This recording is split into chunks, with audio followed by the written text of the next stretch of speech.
कितना अच्छा होता है ना कि ज़िंदगी में मौसीकी and art and culture craft ये वो तमाम तर चीज़ें हमारे इर्द गिर्द हों तो कितना अच्छा लगता है। जी बिल्कुल, देखें ये तो सुबह-सुबह जब चिड़ियाँ चहचहाती हाँ, हैं बाग में या आपके आसपास तो आपको आस-पास कितना उसकी फीलिंग्स आती है। प्लेजेंट फीलिंग और आती है। हाँ, अब तो हम शहर में रहते हैं, अगर हम कभी-कभी गाँव जाने का हाँ, हाँ, हाँ, कहीं कभी इत्तेफ़ाक हो, इत्तेफ़ाक हाँ। हो तो वहाँ पे जाके आपको नई से नई आवाज़ें सुनने को मिलती हैं। पार्क्स में हुँ, नई से नई चीज़ों ऐसे इनकी ही चिड़ियों है, की और परिंदों की आवाज़ें सुनने को जब मिलती हैं तो कितना ज़बरदस्त फ़ील होता है। बिल्कुल। और फिर ये एहसास होता है कि अल्लाह ताला ने अपनी जो कुदरत डिज़ाइन की है, उस डिज़ाइनिंग के अंदर भी ये म्यूज़िक जो म्यूज़िक है से आगाज़ हो कि रहा आगाज़ है हो ना? रहा है और वो हमारी तबीयत पे कितना अच्छा असर डाल रहा है। हाँ, तो ये एक नेचुरल प्रोसेस है जो हमारे साथ हो रहा है। और जहाँ तक बात आ जाती है बच्चों की, मैं समझता हूँ कि बच्चों को ज़रूर इस एक्टिविटीज़ में हिस्सा लेना चाहिए। बिल्कुल। एक तो हर बंदे का अपना एक इंटरेस्ट होता है, अपना एक हुँ, पैशन होता है, अपना हुँ, शौक़ होता है और बच्चे की एबिलिटीज़ जो हैं वो जहाँ पे भी वो सर्व करना चाहे उसको वो पूरे मौके मिलने चाहिए। मैं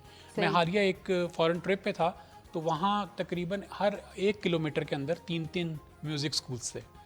1 किलोमीटर में 3-3 म्यूज़िक कितनी स्कूल्स थे। प्यारी बात है। तो आप देखें वो बच्चों को किस तरह एंगेज करते हैं, बच्चों को हाँ, किस तरह की एक्टिविटीज़ में लेके आना चाहते हैं। हाँ, और हम फिर बाज़ ज़ात एग्ज़ाम्पल्स उन लोगों की इसलिए देते हैं क्योंकि वो कामयाब लोग हैं, कामयाब है, वो आगे हैं, वो सोचने में आगे हैं, वो बिल्कुल। क्रिएटिविटी में आगे हैं, हुँ, वो रिसर्च में आगे हैं, वो बच्चों की डेवलपमेंट में आगे हैं, वो दुनिया की डेवलपमेंट में आगे हैं। बिल्कुल ऐसे तो ही उसके पीछे बैक एंड पे कोई रीज़न्स हैं जिस वजह रीज़न्स से हैं, वो आगे हैं। ऐसे ही है। तो उन रीज़न्स में अगर देखा जाए तो वो बच्चों को जो अपना एक कैनवस देते हैं, इतना ब्रॉड कैनवस देते हैं कि जिसमें जो बच्चा जो एबिलिटी अपनी शो करना चाहे, जो क्वालिटी शो करना चाहे, वो कर सकता है। बिल्कुल। म्यूज़िक भी एक एबिलिटी है, क्वालिटी है, एक स्किल है और इस स्किल के साथ-साथ इसके और बहुत सारे फ़ायदे हैं।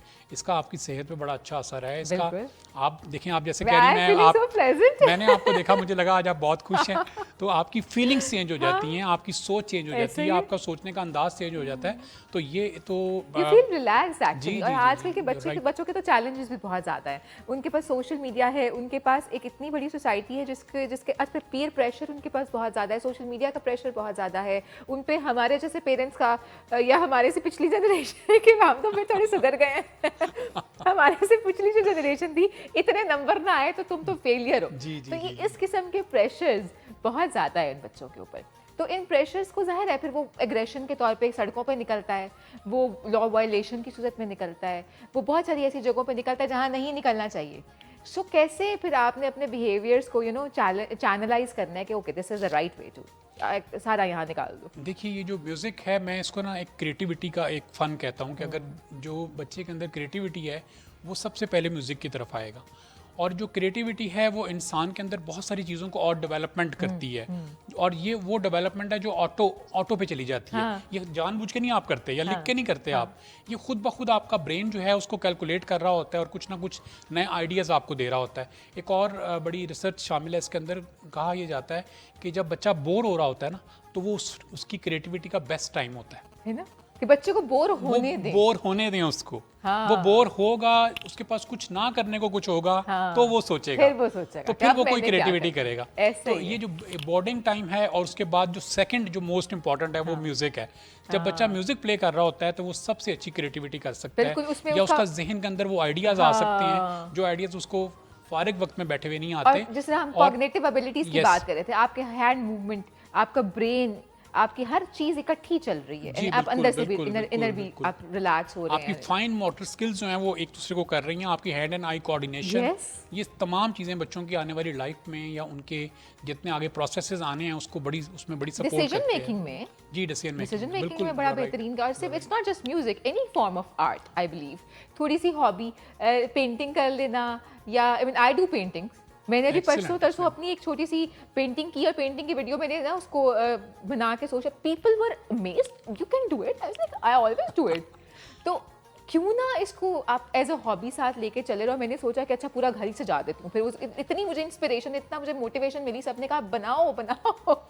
तो जी, दिस ये इज तो हाउ इट इज। जी बहुत ज़रूरी है, बच्चों की कोई ना कोई एक्टिविटी होनी चाहिए। अगर आपके पास ये स्किल है कि आप पेंटिंग कर सकती हैं या आप म्यूज़िक प्ले कर सकते हैं, या कोई भी और इस तरह की एक्टिविटी करते हैं तो वो बेसिकली आप अपनी हेल्थ को भी बहुत मोटिवेट कर रहे होते हैं, हाँ। अपने ब्रेन को भी मोटिवेट कर रहे हैं, अपने सराउंडिंग्स को मोटिवेट कर रहे हैं। ऐसे ही- जिन्होंने वो देखी उन्होंने ज़रूर उससे कोई बड़ा अच्छा एक परसेप्शन perception ली लिया होगी होगा, हो सकता है कि- inspiration ली हो कि जी, हम भी कर inspiration लें। ली होगी, हम भी करें। और मुझे जैसे आप बता रही मेरा भी दिल कर रहा है मैं देखूं और मैं उससे मिलता जुलता चले चले मैं आपको अभी कुछ भी कर दिखाऊंगी, लूं। जरूर दिखाऊंगी। जी, ज़रूर। तो लेकिन अभी हमने ये बड़ी इंपॉर्टेंट बात की कि बच्चों के जो बिहेवियरल चेंजेस हैं और जितना प्रेशर है सोसाइटी का, उनको फिर चैनलाइज करने के लिए क्या इंपॉर्टेंट स्टेप्स होने चाहिए। ठीक है, उनको हॉबीज डेवलप करना इज़ वन थिंग, एंड अभी हमने भी गाड़ियों के हवाले से भी हम बात कर रहे थे। कभी हमने देखा कि एक बच्चे ने एक्सीडेंट किया। एग्रेशन है ना, गुस्सा है अंदर, वो गुस्सा है, वो शायद एक सुपीरियॉरिटी कॉम्प्लेक्स है, या कहीं बचपन में माँ बाप को ये करता हुआ देखा है या अपने दोस्तों को करता हुआ देखा है, वो कहीं से आया है उस बच्चे के अंदर, एंड देन ही उसने एक सड़क पे एक फैमिली को पकड़ के गाड़ी चढ़ा दी उसके ऊपर। सो इन बिहेवियर्स को कैसे फिर हम चैनलाइज करें? देखिए कोमल, इसमें जो एज है 12 टू 19 जो टीन एज कहलाती है ना, ये हमारे एब्रप्ट डिसीजंस होते हैं, यानी अचानक डिसीजंस लिए अचानक जाते हैं। decisions। और उन डिसीजंस के अंदर हमारी विजडम या बच्चे की विजडम या उसकी अप्रोच या उसकी रिस्क मैनेजमेंट या उसका डिसीजन मेकिंग के अंदर वो तमाम चीज़ें, वो कंटेंट पूरा नहीं होता जो किसी भी एक मुनासिब समझ वाले या एक एवरेज अकल और समझ वाले बंदे के डिसीजंस के अंदर होता है। तो इस एज में बच्चों को सही तरबियत करना, या इसके बारे में ये कहा जाता है कि वालिदैन बच्चों को बहुत ज़्यादा टाइम अपने साथ अटैच करें ताकि वो उनके डिसीजंस को देखें, टीचर्स उनको बहुत सारे डिसीजंस के अंदर इन्वॉल्व करें।